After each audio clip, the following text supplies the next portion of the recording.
ಈಗ ನಾವು ರಾಷ್ಟ್ರೀಯ ಲೋಕ ಅದಾಲತ್ ಮತ್ತು 2 ವಿಶೇಷ ಲೋಕ ಅದಾಲತ್ಗೆ ಸಂಬಂಧಪಟ್ಟಂತೆ ಪತ್ರಿಕಾಗೋಷ್ಠಿ ಮಾಡ್ತಾ ಇದ್ದೇವೆ.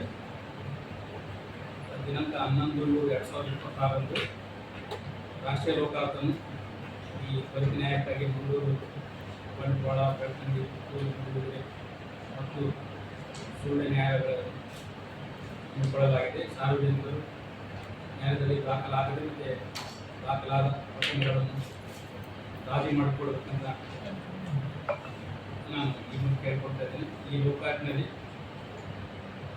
ಈ ಮೋಟಾರ್ ವಾಹನ ಅಪಘಾತ ಪ್ರಕರಣಗಳು, ಚೆಕ್ ಪೋಸ್ಟ್ ಪ್ರಕರಣಗಳು, ಅಕ್ರಮ ಮರಳು ಸಾಗಣೆ ಪ್ರಕರಣಗಳು, ಕಾರ್ಮಿಕ ಮತ್ತು ನಷ್ಟ ಪರಿಹಾರ ವಿವಾದಕ್ಕೆ ಸಂಬಂಧಪಟ್ಟ ಪ್ರಕರಣಗಳು, ಈ ಡೈವರ್ಸ್ ಪ್ರಕರಣಗಳು, ಗ್ರಾಹಕರ ವಿವಾದದಲ್ಲಿ ಸಂಬಂಧ ಪ್ರಕರಣಗಳು, ಈ ವಿದ್ಯುತ್ ಮತ್ತು ನೀರಿನ ಶುಲ್ಕಕ್ಕೆ ಸಂಬಂಧಪಟ್ಟ ಪ್ರಕರಣಗಳು, ಈ ವೇತನ ಭತ್ಯೆಗೆ ಸಂಬಂಧಪಟ್ಟ ಸೇವಾ ಪ್ರಕರಣಗಳು, ಪಿಂಚಣಿ ಪ್ರಕರಣಗಳು, ಜನ ಪ್ರಮಾಣ ಪತ್ರಕ್ಕೆ ಸಂಬಂಧಿಸಿದ ಪ್ರಕರಣಗಳು, ಅದೇ ರೀತಿಯಾಗಿ ಕಾನೂನು ಪ್ರಕಾರ ರಾಜ್ಯವಾಗಬಹುದಾದ ಎಲ್ಲ ಸಿವಿಲ್ ಮತ್ತು ಕ್ರಿಮಿನಲ್ ಪ್ರಕರಣಗಳನ್ನು ತೆಗೆದುಕೊಳ್ಳಲಾಗ್ತದೆ.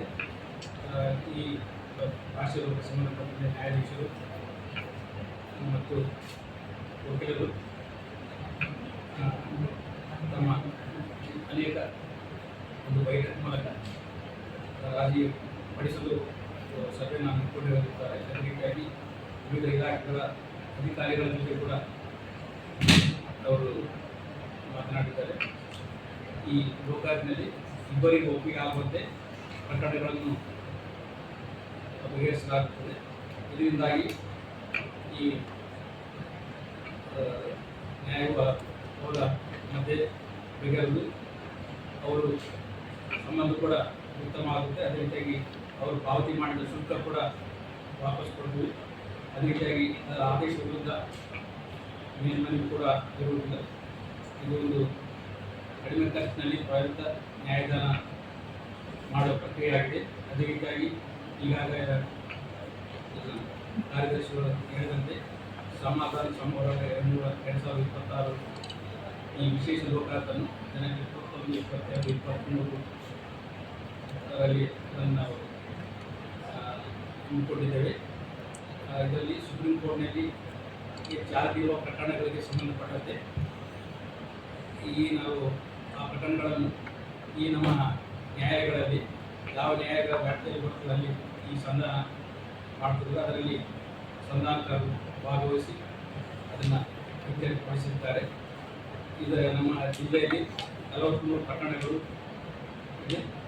ಅವುಗಳ ಬಗ್ಗೆ ಪತ್ರಿಕಾ ಮಾಹಿತಿ ಬೇಕಿದ್ದರೆ ನಮ್ಮ ಕಾನೂನು ಸೇವಾ ಪ್ರಾಧಿಕಾರದ ಮೂಲಕ ಪಡೆದುಕೊಳ್ಳಬಹುದು. ಅದೇ ರೀತಿಯಾಗಿ ಚೆಕ್ ಪೋಸ್ಟ್ಗೆ ಸಂಬಂಧಪಟ್ಟಂತೆ ದಿನಾಂಕ 18/7/2026 ಮತ್ತು 21/11/2026 ವಿಶೇಷ ಲೋಕಾಯುಕ್ತವನ್ನು ಹಮ್ಮಿಕೊಳ್ಳಲಾಗಿದೆ. ಈಗಾಗಲೇ ಹೇಳಿದಂತೆ ನಮ್ಮ ದಕ್ಷಿಣ ಕನ್ನಡ ಜಿಲ್ಲೆಯಲ್ಲಿ 13,357 ಚೆಕ್ ಪೋಸ್ಟ್ ಪ್ರಕರಣಗಳಿದೆ. ಅದನ್ನು ಈ ಇಬ್ಬರು ಪಕ್ಷಕಾರರು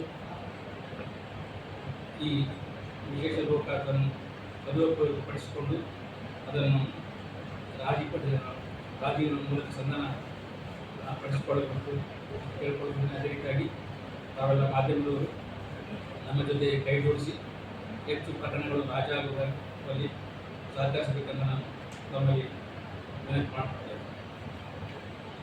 ನಮ್ಮ ರಾಜ್ಯದಲ್ಲಿನ 1,328 ಪ್ರಕರಣಗಳು ನಮ್ಮ ರಾಜ್ಯಕ್ಕೆ ಸಂಬಂಧಪಟ್ಟಿವೆ ಅಂತ ಐಡೆಂಟಿಫೈ ಮಾಡಿದ್ದಾರೆ. ರಾಜಿ ಆಗೋದನ್ನು ಅದರಲ್ಲಿ ನಮ್ಮ ದಕ್ಷಿಣ ಕನ್ನಡ ಜಿಲ್ಲೆಗೆ 43 ಪ್ರಕರಣಗಳು ಬರ್ತವೆ.